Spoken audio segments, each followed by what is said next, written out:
friends, today we shall be talking on Thomas More's Utopia. Now I shall move on to Utopia, to a discussion on Utopia, but before that I may just tell you a few words about Thomas More. Very interesting character, a very interesting and very important personality Thomas More was. Well, Thomas More, 1478 to 1535, was indeed a very outstanding personality. What he was not? He was a lawyer, a parliamentarian, a civil servant, a scholar, and a free thinker. He was a man who preferred death to going against what he thought to be right. Such was his conviction that he would stick to his opinion, his thoughts, the thoughts which he deemed to be right. He could not support the king, Henry VIII, and in fact he went against the king, and finally he was beheaded. But before being beheaded, the words that he uttered are very significant. He said that he was a loyal servant of God. Definitely he was loyal to the king and the country, but before everything else, he was a loyal servant to God, and therefore he was not hesitant to go against the king when he thought that the king was acting against the church. This was Thomas More, as I said, a very outstanding personality. And this Thomas More, well, wrote his book Utopia, which was to be one of the very important works in the history of human thought, because this book Utopia was the first in the genre of utopian literature. A new genre was created, and subsequently many such books were written which could be called following the utopian genre. So this Utopia was written by Thomas More, and in 1516, and I shall tell you how the book was written, and well, in fact I shall tell you the incidents that apparently led to the composition of the book. On a government assignment, this Thomas More went to a place in Belgium, and with him certain things happened there, as he mentions in the book. So in Belgium, actually, the particular place was Antwerp in Belgium, and there his particular friend Peter Giles introduced him to a very unique man, unique in every sense, and the name of that gentleman was Hythlode.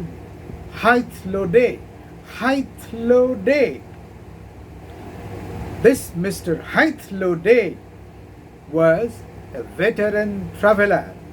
In fact, he was a man who had traveled to many places.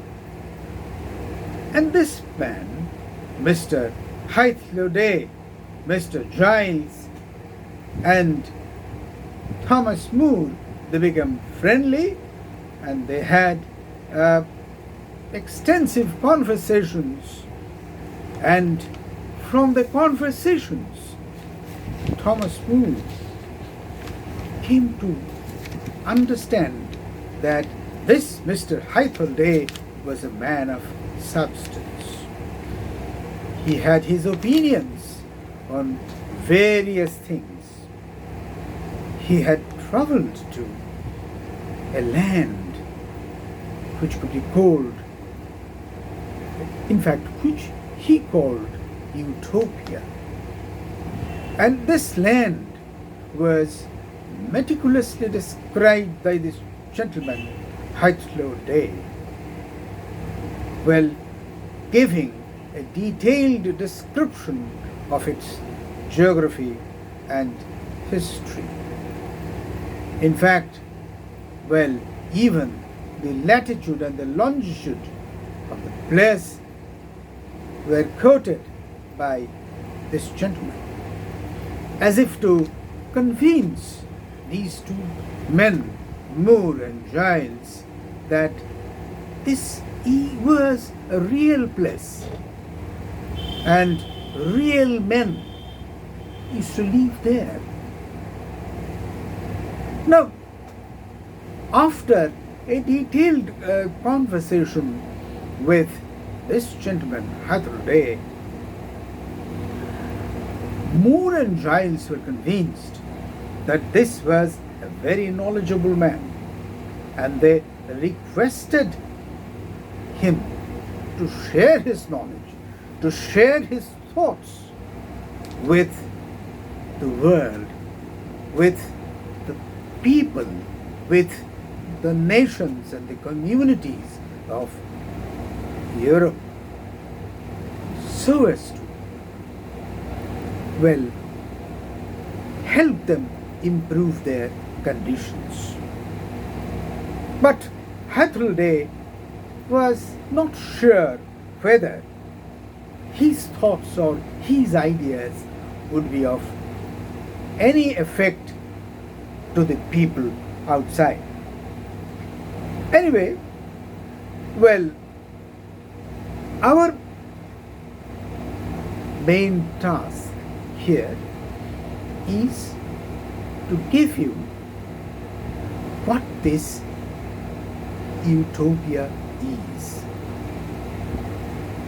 Now, I told you just now that this Mr. Hythlode described a place where he had traveled, and it was definitely a different place, different in every kind. How different it is, I shall be telling you right now. Well, this was a land which was founded by a general Utopus, and naturally the land was named after him From Utopus, it was named Utopia. And what was there in the land? There is a detailed description. And the description comes as if it was given by the gentleman Hathaway. Now, I'll just point out two things. That this Utopia as a book, as we have it, is in two parts. The first part and the second part. In the first part, we have all these that I just told you, the discussions among Thomas More, Giles, and this new friend of theirs, Mr. Hythloday. There are discussions about various things, about the conditions of Europe, systems, their education, their civil system, and a lot of that, a lot of discussion focuses on critical comments of the systems in Europe. So many anomalies are there in their systems. So many things were lacking there. And so much of lapses were there in the European systems. All these came out from their discussions. This is book 1. And in book 2, we have the description of the land Utopia. Now, these two books, interestingly, were composed in a different way. Why different? Because book 2 was composed first. The description of the land Utopia was composed first. And then, to give it an acceptable frame, book 1 was composed. So, book 1 serves as the introduction, and book 2 the actual thing, the land of Utopia and what is there. And I'll just tell you very briefly what Hathaway tells these friends about Utopia, about so many things in Utopia.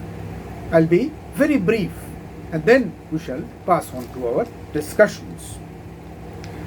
Now,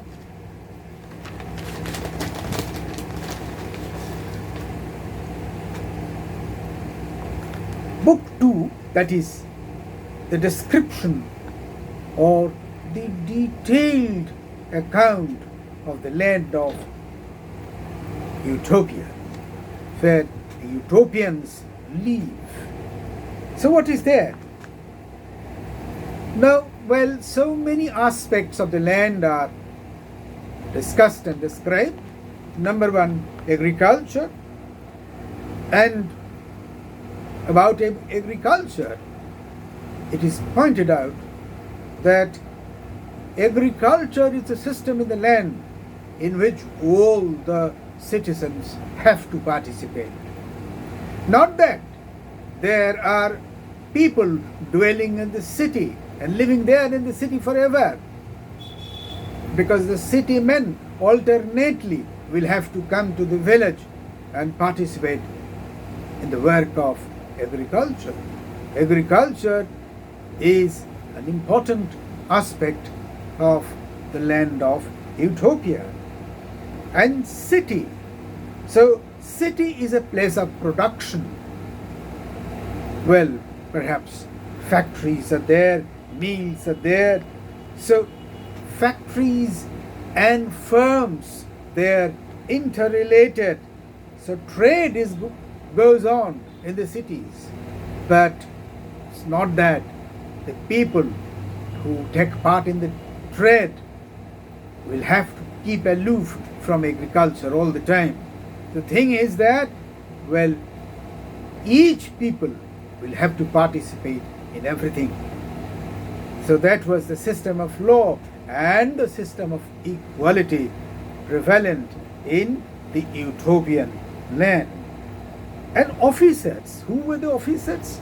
Officers were chosen from the most intelligent people among the citizens. Well, there we have to pause perhaps, because how to select the most intelligent people? Who will select the most intelligent people?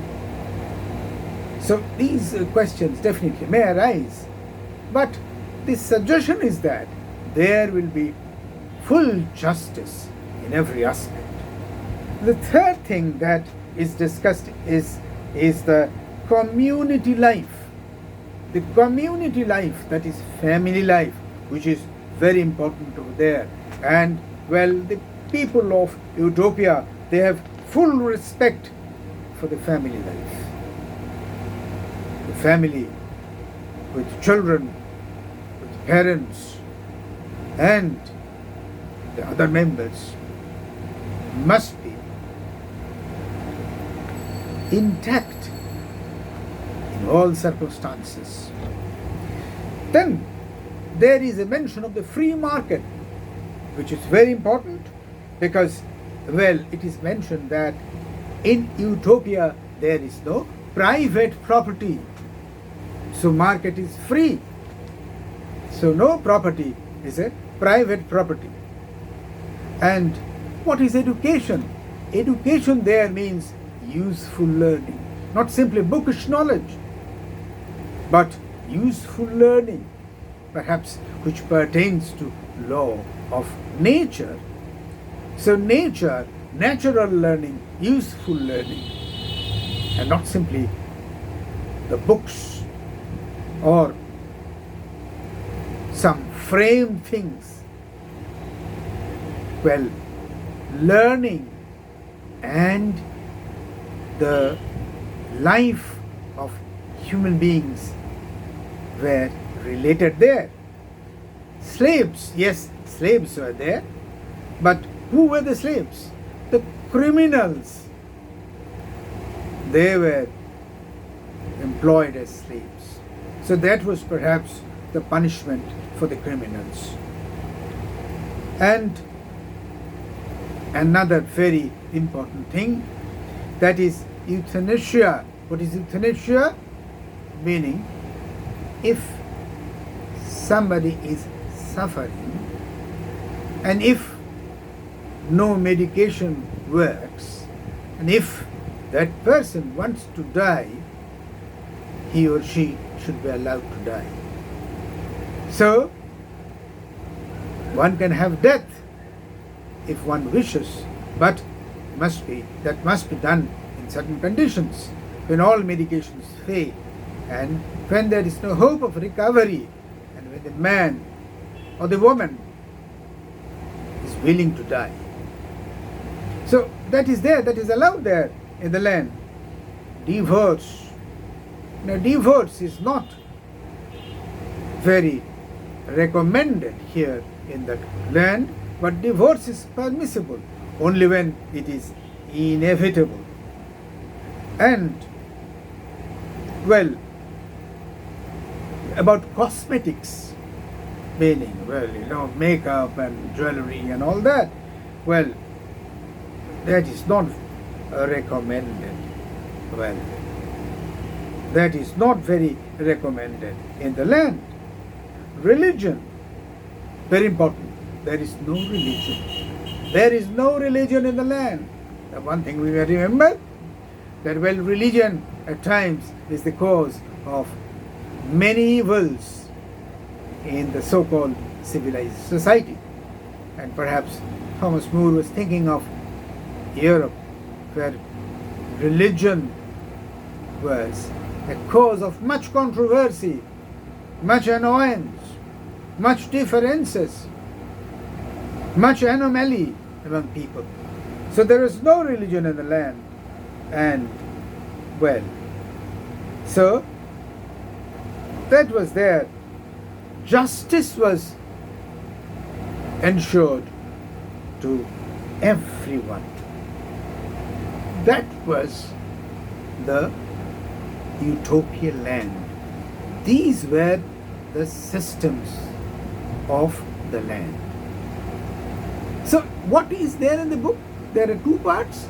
The first part is just the introduction, and in the second part we are coming across an imaginary land where there is free market, where there is no private property, where there is absolute tolerance because there is no religion, where marriage is held in high respect and community life begins from marriage, etc., etc. Where crime is minimum, and if there are criminals, well, they are punished. How? They are employed as slaves.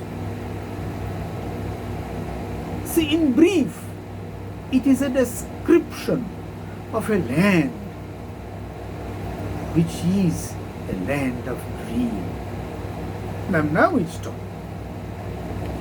And let us begin our discussion of Thomas More's book. And I told you earlier that this was a book which was a trendsetter because, well, many books were written, well, in the same genre, that is, utopian literature became popular.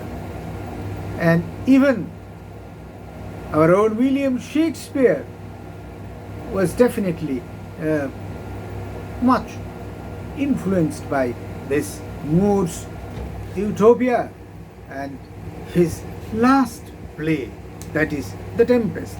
You must have read that. Well, I shall refer to a passage by Gonzalo. Gonzalo, you know, in Act 2, Scene 1, and I'll be reading a few lines from Gonzalo. So, no name of magistrate, letters should not be known, riches, poverty, and use of service, none, contract, succession, born, bound of land, till, vineyard, none, no use of metal, corn, or wine, or oil, no occupation, all men idle, and all women too, but innocent and pure.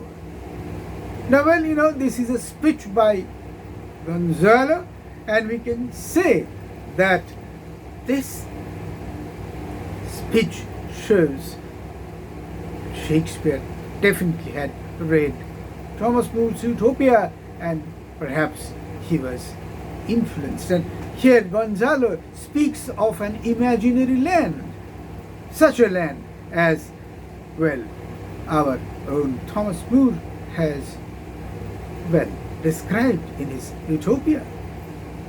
So this is Shakespeare, and then I shall be referring to Rousseau, Jean-Jacques Rousseau, you know his name, and 1762. Now this play was perhaps written in 1611, last play by Shakespeare, and the Social Contract by Jean-Jacques Rousseau, written in 1762. The Social Contract, well, there also we find, well, somewhat utopian picture. and many more are there. So what I suggest is that Thomas More's Utopia had great impact on subsequent literature. Now, what did Thomas More want to suggest? Did he want to suggest an alternative society? Alternative to the society that was there in Europe during his time? A society which was fraught with so many evil things? Did he want to do that? Maybe, but we do not know. Now we all know that utopian concept is impossible. It is an impossible concept. Well, what perhaps may be recommended is Mailorism. What is Mailorism? Mailorism means slow or incremental progress. So utopian, meaning everything is good, everything is pure, that is impossible. And perhaps, as some critics have said, that is boring. Because if everything is good, we do not like it. Because this world and our own life is a combination of good and evil. Now, one thing I'll just point out to you that, well, this land, I told you, this land, as that Mr. Hathaway says, was founded by Utopus, and therefore it was named Utopia. So Utopus. What is the meaning of Utopus? Utopus means no place. It means no place. And well, interestingly, what is the meaning of Hathaway? Hathaway has also a meaning.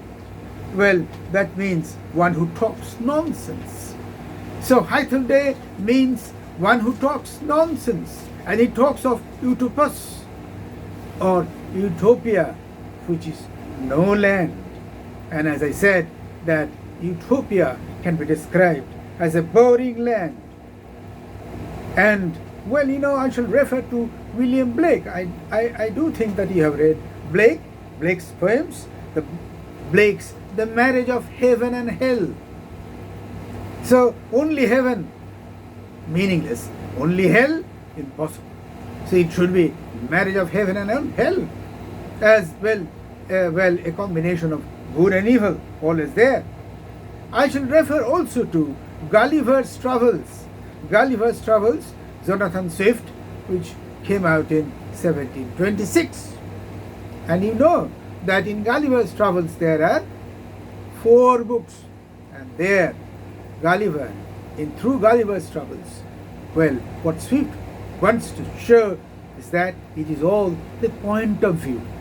I can think that this is good, but if I look at it from another point of view, this will seem to be bad. So goodness and badness cannot be absolute. Nothing is absolutely good, nothing is absolutely bad. So utopia is also a meaningless concept, because there can be no utopia. There can be no excellent or best thing. Without nothing is best. Well, nothing can be described as best. And some critics have said that, well, utopia can be said, can be called, can be categorized as an early science fiction. You have heard, all of you have heard of Jules Verne, and he was a pioneering writer of science fiction, and 20,000 Leagues Under the Sea, etc. So it's something like that. That's this utopia, a kind of a science fiction. But there is another thing which we must mention. I have told you just now that this utopia is a criticism of the contemporary European systems. As in Gulliver's Travels, book 4, Gulliver goes to the land of the Huenians. The Huenians are horses, and yahoos are men. The horses there are more intelligent, and human beings are idiots. Horses, they ride on carriages, and the carriages are drawn by yahoos, human beings. So Gulliver shows that it is just, the reversal of the situation. So Utopia is not simply a description of an ideal land, but maybe perhaps it is a criticism of the European system, the prevalent European system during More's time. And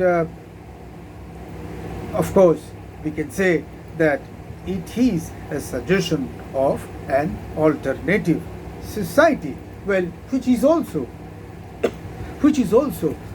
not to be accepted, because there can be no absolute good as an alternative society. There can be no absolute good. Therefore, Utopia, Thomas More's Utopia, is a text which has to be seen from three angles. That is, number one, it is the pioneer of a new genre of literature, utopian literature. Number two, it is a vision of an alternative society.